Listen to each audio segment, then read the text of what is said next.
Hello everyone, welcome back to the channel.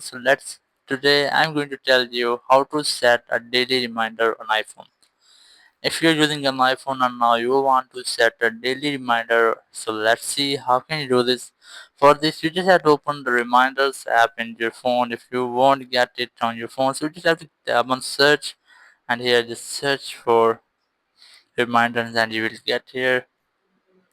So after that you have to open the app which is built in app on your phone, and then tap on new reminder. Basically it's the basic interface of the reminder app, and then select new reminder to add reminder.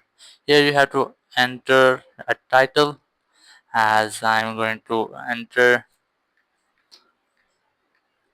let's say this one. Suggest enter a title, and then you can enter the description if you want, and then just enter details. Here you have to enter date, time, location, and when message. You can easily fix it.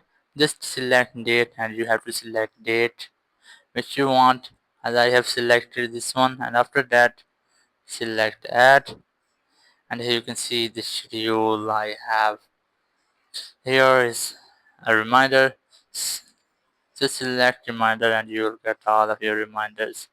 But if you want to do some more settings, so you can select, as here I'm going to enter this one as the title and then details. Here you have to select time which you want, and then select date, and after that you can select reminder and repetition of the reminder. Here you can select daily if you want to set a daily reminder, and then tap on add, and that's how you can easily add one or more reminders on your phone. Thank you very much for watching the video. Until next video, bye bye.